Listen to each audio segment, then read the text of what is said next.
All right, guys, here we go. Welcome to the Foreclosure Pros Tips series with none other than the co-host from the best coast. No, I'm just kidding. The co-host from the Northeast, Yasser Hatab, and I got my co-host as well, Mamadou Diallo. Yep, Mr. Mamadou in the house, guys. You guys already know pre-foreclosures, acquisitions, actually all kind of I don't know at this point. We do everything, but Do everything. I love it. I love it. We're live from Atlanta. We're here. Live from Atlanta, live from South Jersey, guys.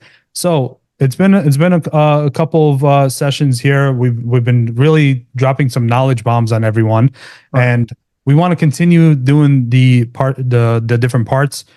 One of the things that we talked about, like the last one, if you guys remember, we talked about Mamadou was doing a phenomenal job comping a property that he was looking at and that he was flipping. So after comping, though, it makes sense to start looking at what the different types of exit strategies. So today we're going to talk about the different types of exit strategies that work really well with pre-foreclosures. Okay, because before we talked about the entry, let's talk about the exit strategies now, right? So Mamadou, you want to start off with the different types of exit strategies? We'll take one at a time and then we'll break it down. Yeah, absolutely, guys. So exit strategy is probably one of the most important things you can learn when it comes to doing deals. It doesn't matter if you're going to wholesale the property or you're going to keep it yourself.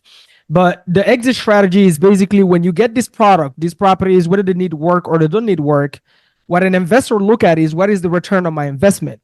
If I'm fix and flipping the property and I put into this property to renovate it $80,000, what is the profit on my $80,000? How much time am I going to spend in it?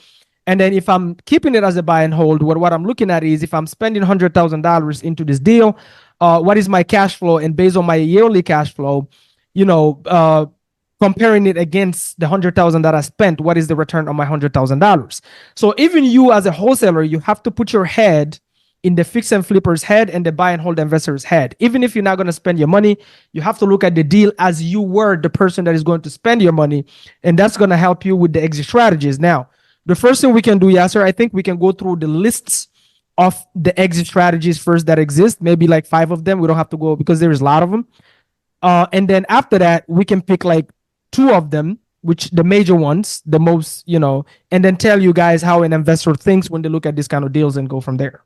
I love it. Love it. Yeah. So, guys, this, I want to hit up on something that Mamadou said earlier. You want to be able to analyze these properties and then look at them based on the fact that you're going to buy them. Even if your intentions are to wholesale these properties, you still have to run it from the buyer's perspective. So put your buyer hat on instead of the wholesale. A lot of wholesalers get stuck in this rut of, oh, I'm a wholesaler. And then they give buyers like myself and Mamadou really crappy numbers, right? Yep. So if the deal works for you as an actual buyer, it'll work for another buyer as well. So if you're a wholesaler listening to this, keep that in mind. All right. If it works for you, it works for other people. So do unto others the way you want others to do unto you. That's so good. Simple as that. All right. So one of the main strategies, and we kind of touched on this on the last one, is fix and flip. Right. And obviously having done a lot of fix and flips between both of us, hundreds between both of us at this point, fix and flip, a lot of people get into this business thinking that fix and flip is the end all be all. However, sometimes it may actually be the best option based on the numbers. Right. So that's one of them. The other one is a rental. Right. And it depends. And exit strategies, by the way, happen based on 2 things: the deal numbers themselves and your desires, your goals as an investor. Not all investors, and just like not all wholesalers, are built the same way. Right. Some investors are fix and flips investors. That's all they want to do. They want to be in the trenches, looking at the molded walls and all that stuff, and that's all they do. They don't even try to bother with putting any kind of rental property in front of them. But then you have other people who are just strictly buy and hold, which is the second strategy, buy and hold investors. And some even buy and hold investors are split up different ways, right, Mamadou? Right, absolutely. So every investor is different, man. You have the people that are only focused on short-term money. That's really like quick turnaround. That's what the flips are. And then there is people that are focused more on like long-term money, meaning like tomorrow's money, right? That's the cash flow. Like I'm trying to build wealth. I'm getting that cash flow. I just let these properties appreciate and then have my tenants paid down. That's more of a long-term play. And for those that are experienced, actually, like me and Yasser and other type of investors, we do both. So we get today's money, and today's money. That's what wholesaling is too. Like you want today's money because mortgage got to be paid, rent got to be paid, your car got to be paid, right? But on the fix and flip though, you're just making maybe sometimes. Actually, no. Let me take that back because wholesaling, real estate, when you're really good at it, you make more profits than fix and flippers. Now, mind you, most real fix and flippers, that's all they do. True fix and flippers. The reason the fix and that's all they do is because that's all they know how to do. They don't know how to do anything else. They're afraid of toilet licks. That's one. Secondly, they don't know how to wholesale, meaning they don't know about marketing and sales because that's all wholesaling is. They don't know how to hunt these properties off market, reach out to the sellers, negotiate with the sellers, and that's where you step in. But you still have to be responsible. So if Yasser is my buyer, I have to be responsible enough to care about Yasser's money. So when I go out and market to find these opportunities and bring it on Yasser's plate, Yasser is my buyer that's going to buy my deal, and then I'll make a wholesale assignment. I don't just go and just lock up anything and bring it on Yasser's plate. No, I'm also looking out for Yasser. Yasser need to make a profit on each property that I bring him as a flipper. On average, each, maybe I don't know about New Jersey, Yasser, but on average is between 10 to 12% net of the sales price, right? That flippers are looking to make. So when I'm marketing to this deal, it doesn't matter if my wholesale fee is $100,000. As long as I make sure that the numbers in the back end, after Yasser spent all his money to renovate the house, pay his crew, pay the real estate commissions, pay the closing costs, he will still be left with 10 to 12% net profit of the sales price. And we'll break down exactly what that means. Love it. And for those of you who are joining us, 2 sessions ago, go back 2 videos on the playlist, on the YouTube playlist. We talk about the 8 different types of entry fees that make up a deal, whether it's a buy and hold deal or a fix and flip deal. That's what Mamadou is referring to. And by the way, the term, if you're new to this, the term all in, that's what that means. It's all the entry fees, how much money you're all into the property, meaning that's sunk money that you have to get back plus your profit. Okay. So let's talk about the other part of it too.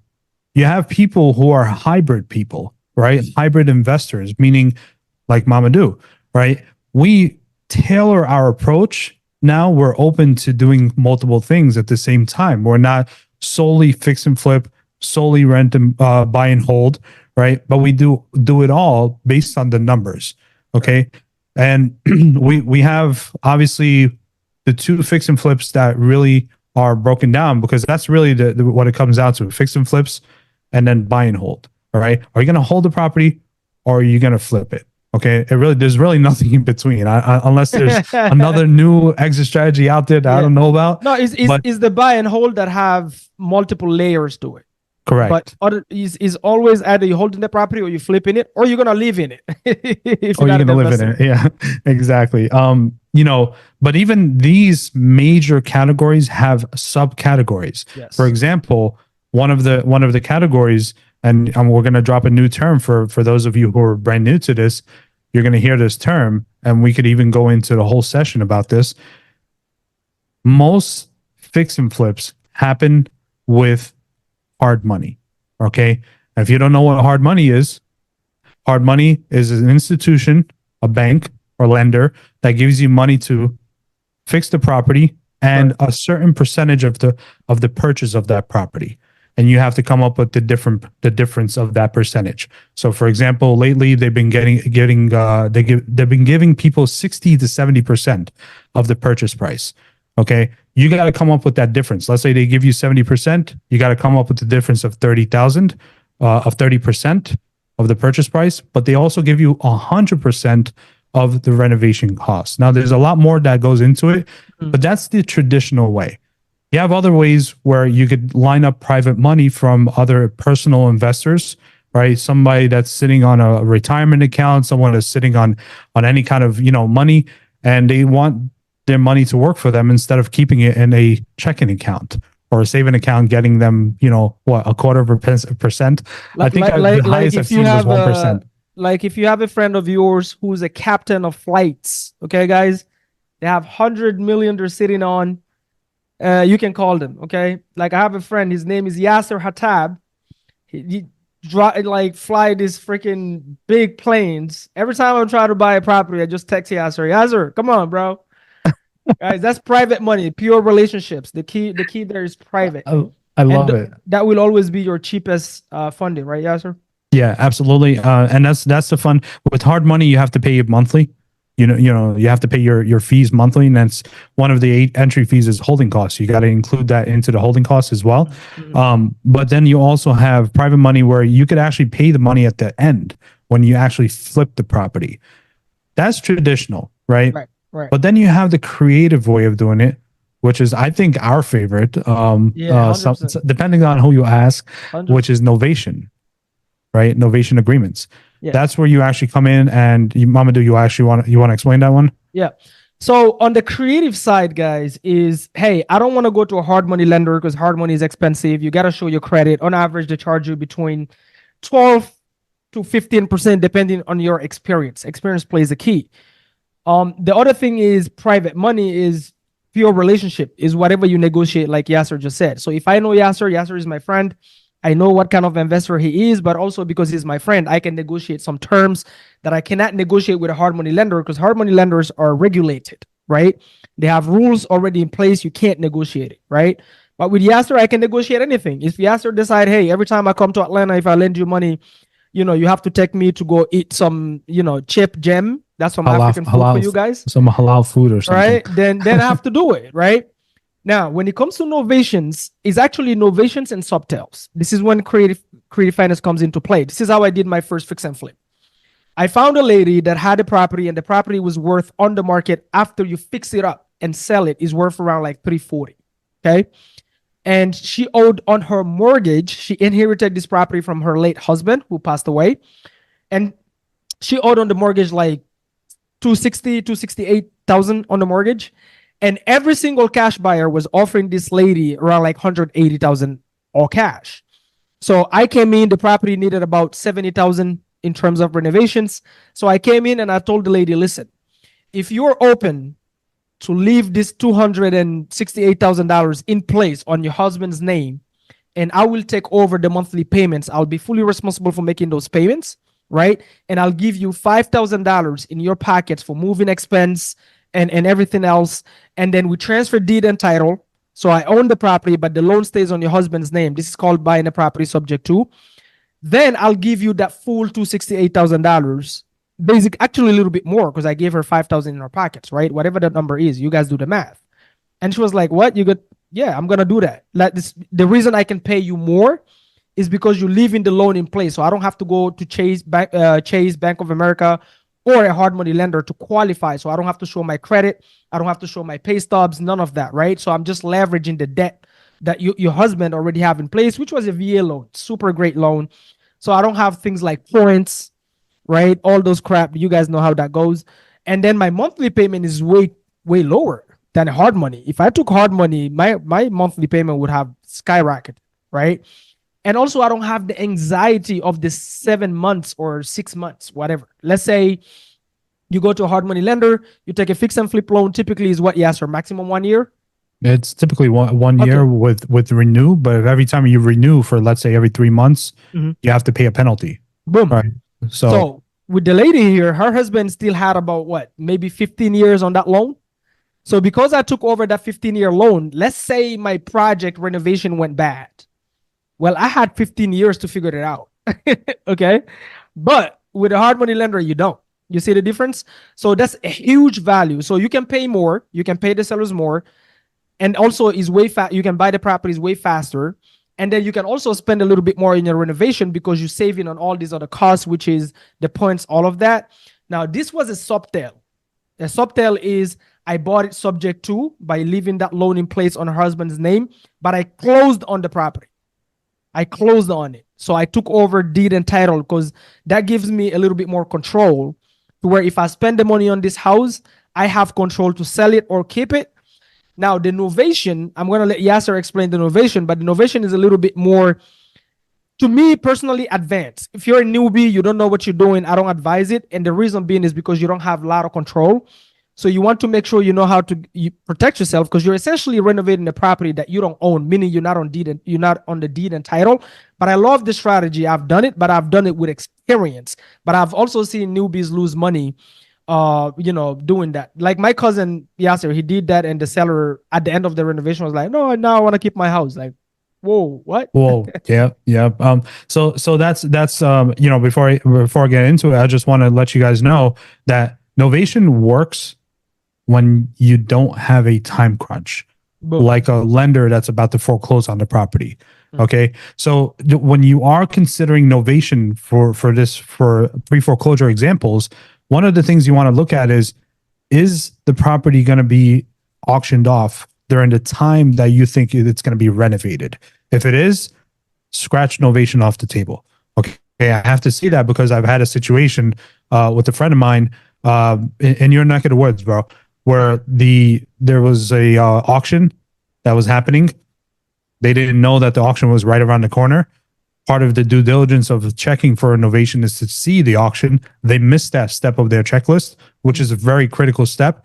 They were in the middle of the project, renovating it, and a new owner came up to the property saying, "Hey, I own the new property." And they were like 15,000 into the property already. Damn. Okay. So that's something, and I'm not trying to scare anyone from novations. It's just novations is all about time. Okay. Thanks for the thumbs up, bro. I love it. So with novation, it's as simple as this. All right. In layman's terms, I like to simplify stuff. And this is actually how I tell people all the time. What if I'm able to come in? All right. Obviously, your property is worth X amount. Okay. If I was to come in with a cash offer, it would be lowball just like everybody else. All right. And it doesn't make sense. So one of the best things that I could do for you, all right, what if I'm able to come in and renovate the property on your behalf? I'll bring in the capital for it, and we list it on the market. And then whatever it sells for, you get a portion as long as I recoup my initial investment, which is the renovation cost. Okay. Once I recoup my initial investment, we can split the money a certain percentage. And this is the best thing about novation. Everything's negotiable. Okay. So I've had some sellers that want to do 70-30 split. Some want 50-50. Some want a flat amount. This is where the negotiations comes in. As long as, and you have to make this very clear, as long as I recoup my initial investment in the property, right? However, word to the wise, novation, you do not own the property. Okay. You are not on title. Not you, not your company, not your mother. Nobody is on title except for the seller. Okay.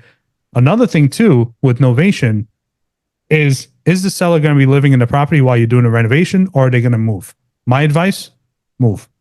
Have a move. There's a lot of sellers that, I want to stay in the property in one room, and no, don't do that. All right. That's not going to work. All right. And then we usually frame it when we're pitching novation, and we have a seller that wants to push back on that and say they want to live in I don't have another place to live or whatever. We usually say, hey, listen, it's not even for anything besides comfort and safety. Okay. With renovations, a lot of work is being done. There's a lot of safety hazards that could affect you from staying there. Okay. Plus, a lot of contractors won't work when someone is living in the property because of their liability insurance. Right. So, now you're making my job hard. I'm trying to solve this problem for you. So novation is very tricky. It's advanced. However, it's so lucrative because you could really sell the property for a lot higher than what its as is value is. And 2 sessions ago, we talked about as is value versus ARV, after repair value. So that's what novation is. You're coming in, you're working on the property, and you're bringing in just the capital to work on the property, the actual renovation costs, right? And then the seller signs, certain documents with you, and then there's no closing, by the way. There's no closing. The only closing is when you come to sell the property Right. on retail side, Right. right? Now, whether you list it, if you're a realtor, you save the money on on listing it too. So that's the cool part about it. Yeah. So subsale and renovation are the creative side of fix and flip. And then you have the traditional side, which is using other people's capital, whether it's a bank or private capital. Okay. Right. That's fix and flip. Anything else that we missed, bro? On fix and flip? No, that's really it. Is either cash. When we say cash, if you're Bill Gates' son, obviously you have the cash, or you take hard money, whatever. But as long as you buy it outright, is a cash transaction. Okay. Right. Or the creative that we just explained is a subtel or the innovation. Okay. Some people call it different. Guys, there's a bunch of gurus online that make up freaking names that means the same thing. There is some people call innovation something else. Okay. You can do innovations even on properties that you don't renovate, by the way. Like you can sell a property as is listed on the market, blah, doesn't matter. But most of you guys that is going to watch us are actually, you're in a phase where you're actually going to wholesale. So remember, you can negotiate these contracts, both the subtel and the innovation. You can negotiate the terms, put them under contract, and wholesale it to an actual buyer. So you don't have to be the one that deal with the property, renovate it, do anything. So you can, but you have to learn how to negotiate these things. And then once you put it on the contract, then you wholesale it. You can wholesale anything, guys. You can wholesale these ships right behind me, by the way. Just so you guys know, I know the frame look weird. This is how I got the office, but the saying at the bottom is really nice. He says the secret of business is to know something that nobody else knows. Ooh, so if you look at the frame with all the ship, you see the one facing this way, it tells you something. Okay, so it's not but I'm gonna change it. We just got this building, I haven't yet decorated other than Muhammad Ali that is hanging out right here, so I can remember to knock out my enemies every single day. I love it. I love but it. yeah, no, that's it. Yeah, so we don't have to add anything on that one. But guys, remember, anything we tell you here, you can wholesale it. Don't overthink it, okay? And if you want to, oh yeah, but how do I know if my buyer is gonna buy it? Listen, if Yasser is my buyer, I am not guessing what Yasser needs. I'm gonna call Yasser and say, hey Yasser, if I negotiate a fix and flip for you, whether it be a cash, innovation, or subtel, what is your profit margins you're looking for? If Yasser tells me 12%, guess what? I'm only sending Yasser deals where he can make a 12% profit.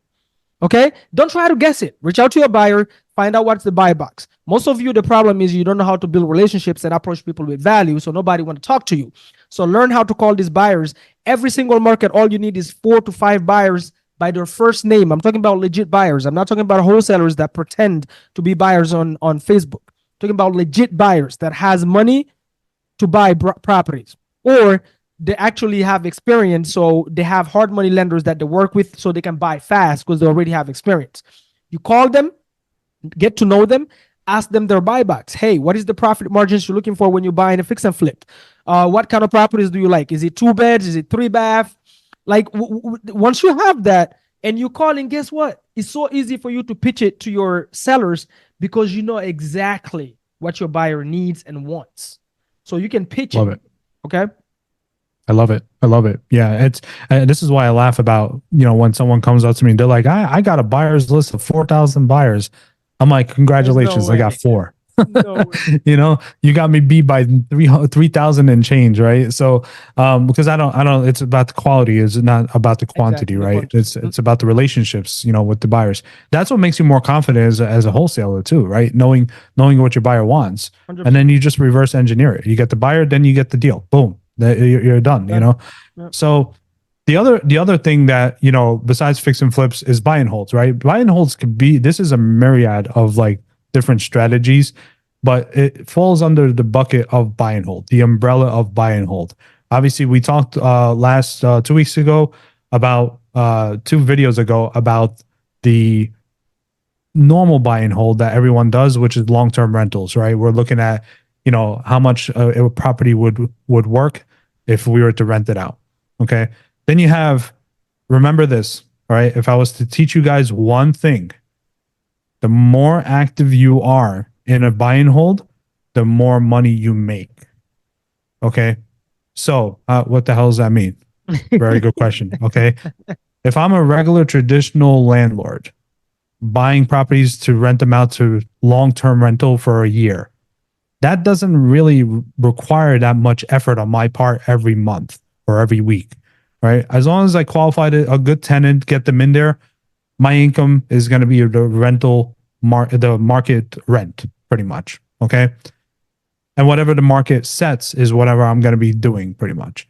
However, if I'm going to be doing more active work, meaning that the shorter term, let's say 6 months or 3 months at a time, now we're getting into the realm of what? Midterm rentals.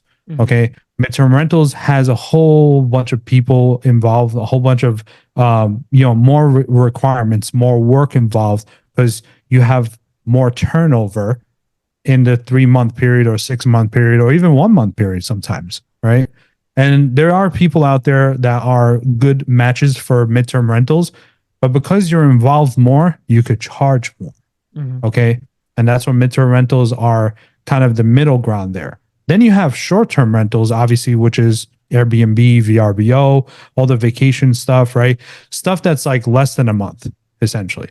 All right. Now, because you have way more turnover, now your income is doubled sometimes or even tripled. I've seen tripled and quadrupled. Okay. Why? Because it's higher risk, but it's also higher reward. So if you got higher risk, higher reward, higher activity. And that's literally how this works with rentals. Okay. So if you're tired of being a landlord, consider midterm rentals. However, there are some caveats, right? Cry. You caught my drift on that one. I love it. Yeah. So you want to explain what the things to look out for on each one, pretty much? Yeah, I think, most of this audience, they're going to try to wholesale, right? So the few things I want to clarify. Number one, if you're just starting out, stay away from fix and flips, okay? You are guaranteed to lose money on your first fix and flip if you're doing it with somebody without someone with experience. That's one. Secondly, if you've never wholesaled a property, meaning from A to Z, like you just started, you don't have the money. If you have the money, by the way, it's way easier to make mistakes when you have money than when you don't have money. Oh, say that when you again, have bro. money, you have money to lose. Yep. When you don't have money, you have nothing to lose. You cannot F up too much if you don't have money. What does that mean?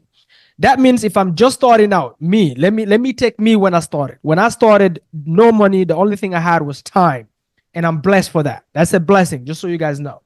Because I don't have the money and I have the time, I need to learn how does it look, a real estate transaction from A to Z, the flow. How do you learn that? Is through wholesaling. When you're wholesaling, you're learning marketing and sales, how to hunt for deals. You hunt for the deal, good deals, and then you put them under contract. That's negotiations. That's where the sales comes into play. And then you sell it to an end buyer who's going to take that property and flip it. Forget about the flipping for now. But when you go to the closing table, now you can have the title company because you're going to be on that HUD. The HUD is the receipt that the buyer receives that says, hey, this is your property now, right? You as the wholesaler, you can now read that HUD, even though you just wholesaled it, you can read the HUD and see what are the fees involved when you're buying the property? How much does the title company charge? By the way, that HUD, they send it to you on your first deal. So you have access to it. So you can see how much the buyer spent on fees, including the money the buyer paid you. And once you understand A to Z, how to take a property from, hey, I found the homeowner, was motivated. How many times did I have to follow up? I got the contract. What are the headaches that I dealt with to get the seller to sign? Then the headaches to get the title company to close. Then the headaches to get the buyer to fund the deal. Then the headaches on the delays. The title company said you were going to close on the 6th, but you ended up closing 1 month later, and you were really counting on that check to pay your mortgage. And the check that, trust me, you want to go through that whole process. That's $1 million lesson right there. Now you know how a transaction in the real estate works from A to Z. And then if you read the HUD, you get to study the headaches on the buyer side. You step on the buyer's shoes. Because guess what? Your goal is to become that person. That's your goal. When you're wholesaling, you're piling up capital to become ultimately the investor. Well, guess what? Your first deal, take the HUD and study it, okay? If right out the gate, you've never wholesaled the deal, You've never managed a property before. You don't have any real estate background. You don't have any sales background. Your dad was not a real estate investor. And just because you have good credit and access to funding, you decide to flip. This is where you file bankruptcy really quick, because you don't know nothing. You don't know material cost. You don't know renovation costs. You don't know what to look out for. You don't know what a HUD look like. You don't know if the title company is screwing you of $10,000 in fees. You have no idea, right?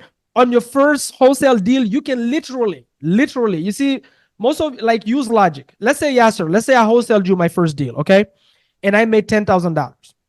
And I come to you, Yasser, and I, mind you, I brought you something valuable, right, Yasser? If you bought it from me and the deal is good, and I made $10,000, you still got a good product, so we have a relationship now. So let's say at the closing table, I go, Yasser, listen, I'm new. Okay, I'm new. This is my first deal. And ultimately, I would love to be you in 1 year.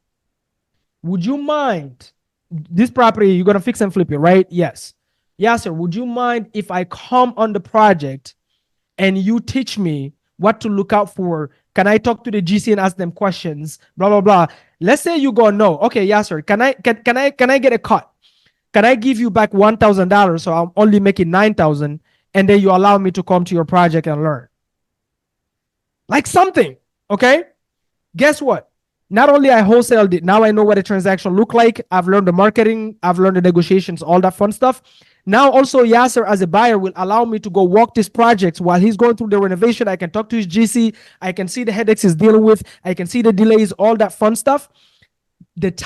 Now on your second, do this 3 times. On your first 3 wholesale deals, do this. I promise you on your 4th deal, you will be ready to flip your own property, and you would have learned on other people's money. I would have learned all the mistakes to avoid on Yasser's money. He's spending the money on his flip. He's dealing with the headaches. The GC is making him angry. He's waking up like, fuck, this guy didn't show up today. And I'm seeing all of that. But who would allow you to do that? Only if you approach them with value. That's how I did it on my first flip. Okay? Most of you guys, what you do is, oh, I have good credit. I've been watching HGTV. Let me start by flipping. And you think this is all Rambos and freaking, I don't even know what the saying is, but like completely dumb, guys. Don't do this. Stick to the wholesaling. Even if you have the money, even if you have the $100,000 right now in your account, if you don't have the experience, don't start with fix and flips. Even buy and holds, I don't advise you. If you've never wholesaled a deal, I 100% agree with, I forgot who I heard say this. I think it's Brand Daniels. He said he don't advise any newbie to buy their first rental, even if they have the money and the credit, if they don't have the experience in the wholesaling first. Why? Because remember, when you go to wholesale, and I'm sorry, Yasser, I'm going on a rant on this, but I see a lot of newbies make this mistake.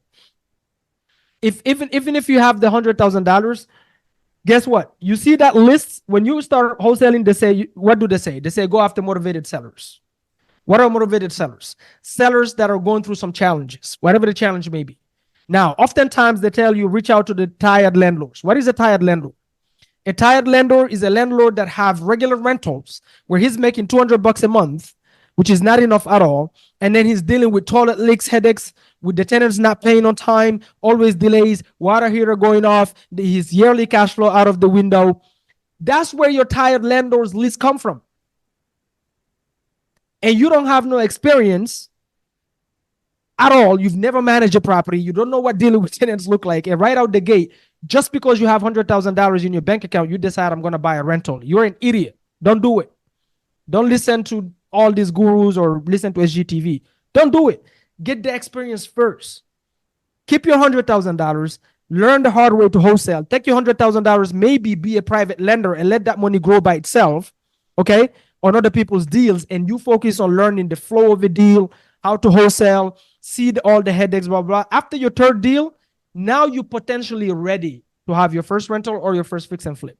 All right, guys, don't try to walk before you can crawl. Love it. Love it. Wow, bro. You are preaching, my guy.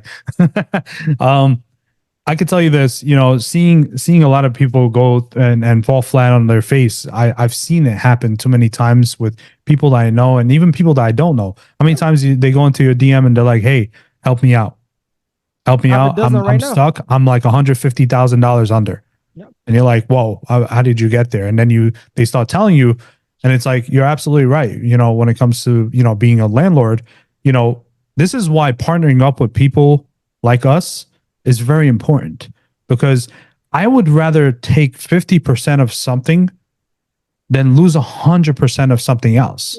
I know, right? You see what I mean? Like, a lot of people get into this and they're like, oh, I know how to do it. I watched it on TV or YouTube or whatever, and that's great. But learning one thing is different than, what's happening out there right now. I know. Getting something on the contract, by the way, I have to point this out too. It's not just getting something on the contract and then wholesaling it and hope, bye-bye. If you're doing that, you're not learning the business. Okay. I've seen a lot of wholesalers do this, especially pre-foreclosure wholesalers, where they're like, I offer it to a lot of people. I'm like, hey, you want to see what I'm doing to stop the foreclosure? No, I just want my money. I'm like, what? Bro, like, you don't want to learn the business? No, I just want my money. Okay. Well, say less, my guy, So that's something that, like, you want to, if you're breathing, you're learning, right? Always learn. Even 22 years into the business, I'm still freaking learning. And I always want to learn something new. All right. Even if it's something that I thought I knew, I could always learn something better, or a better way to do it. Okay. Mamadou, you started a couple years ago, right? But I'm still learning a lot of stuff from you, from what you do, because you operate a little bit different than what I do. And that's okay. There's no right or wrong answer. It's, you always want to learn from people. But when you get something on the contract, it is inevitable when something happens up until close of escrow. Right. And then even after close of escrow, it's when something happens during that renovation. Okay. A lot of people get into it. They I see these budgets, these renovation budgets, and they put, 15, 10%, contingency, right? Contingency. Like, if something happens, I'm like, no. I got to deal with a lot of students like this. They're like, oh, if something happens, I got 10% budget. No. It's when something happens during the renovation, okay? Because you're going to open up a wall, you're going to experience some stuff. So why would you not want to learn with someone that already knows how to mitigate that situation, like mold? It's guaranteed to happen. Like, you open up a wall and you see a lot of mold. Now you have to get loan mitigation, and you got to pay a couple of extra thousand more, right? Why don't you learn by working with someone so that they already know how to help you work through that process instead of you trying to reinvent the wheel? Okay. So that's what it comes down to. So keep that in mind. It's, always anticipate things are going to happen. All right. Things will happen. It's not if things, so even with rentals, man, I'm telling you right now, going through an eviction right now, personally, and it's not fun. It is not a fun situation. Mamadou, you had one recently where they threw the stuff on the lawn, right? With yours? No, I have another one. You have another one? Oh. Yeah. That one was the seller. Is the seller dealing with the tenants? I'm just buying it. But the other one is like my property. It's your own. Yeah. See, that's what I mean. Like, even knowing how to work with an eviction, it's not easy. There's certain laws that you have to abide by, certain things that you have to do to make an eviction stick, pretty much. And by the way, the mortgage company don't care if your tenants don't pay. The mortgage still do. Doesn't matter. And when he says mortgage, it's not just the bank, but the lender themselves, right? Especially if it's like a private lender or even hard money. Because what happens with a lot of newbies, yes, sir, is they learn how to buy properties. I don't care if it's creative. Let's say using a wrap to get their first rental, not rental, but cash flowing property, right?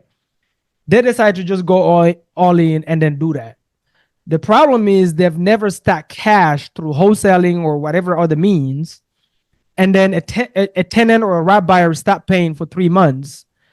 And now they have to get foreclosed on because they don't have the cash to keep up with the mortgage. That's why I'm bringing that up. So if you haven't stacked cash, stay away from keeping properties. It comes with a responsibility. It's not all sexy and trust me. I love that evil laugh at the end there. So yeah, with that being said, guys, we're going to wrap it up here. I hope you guys got some value from this. Oh, they got value, bro. We don't hope. Oh, absolutely. I know you got value. Absolutely, bro. It's like gems day in and day out with us. Every time we collaborate, man, always good things happen, amazing things happen. We've been getting a lot of good feedback also from you guys. Let us know what you guys want us to cover, especially with pre-foreclosure stuff, because, again, I've been doing this for a long time. I got into foreclosures in 2008 and I've been really enjoying it. Solving a lot of problems. Remember, the bigger the problem, the more the income. Okay. Because you're providing a solution that other people are not even able to do and provide, including realtors, lenders, attorneys, and other people, right? So sometimes you want to be able to realize that not everything is going to come perfect, right? You're going to have to figure out a creative way, and use your mind and your resources and your energy and your drive to solve that problem. You solve that problem, you get a bigger paycheck, and that's what it comes down to. All right. Well, with that being said, guys, I appreciate you guys. Mamadou, you got some words for these fine folks? Oh, guys, listen. You guys might have to watch this twice, but take notes. That's number one. Number two, stay out of your own way. What I mean by that is only a pregnant woman that gave birth can tell you what it feels like to get pregnant. So everything we talked about here is by experience. I'm not telling you anything I haven't been through. I've sold rentals because I've been through those same headaches. Why? Because I've listened to those gurus that were telling you do the birds, do the this, do the that right out the gate when you haven't even had stack cash yet. So the wisest person on earth is the person that learned through other people's mistakes, not their own mistakes. So if you see somebody that have been through something and they tell you avoid it, or you have proximity with somebody, like, learn from their mistakes, not your own. You don't have to do it. If I've been through the mistake and I had to sell 3 rentals because I found out it sucks, and I became a tired landlord, even though I bought it from a tired landlord, and I'm telling you don't do it, and you sit there, I'm just gonna do it. You're an idiot. I'm telling you that right now. Get offended if you want to. Learn from other people's experiences. You don't have to. It's almost like, okay, I know certain things is a waste of time, and my child goes and, oh no, I want to learn by my own experience. Fuck no, you're not gonna learn with my experience. I've already made the mistake. You don't have to. Okay. Right. So it's just, I know there is a saying, you learn through experience. That's not true. You learn through other people's experience. Other people's experience are the best teacher. So sometimes obviously you're going to make your own mistakes, but if there is mistakes you can avoid by not putting arrogant in, because some people, they just don't listen by pure arrogance. Well, it's pride. It's pride and ego as well. So that's all I got to say, guys. So make sure you go and check I think we did 3 episodes prior to show you guys how to comp and all of that, or maybe 2. I'm not really sure, but go back and check them out. Reach out to us. You can get hold of me on any social media platform at Real Estate Diallo on IG.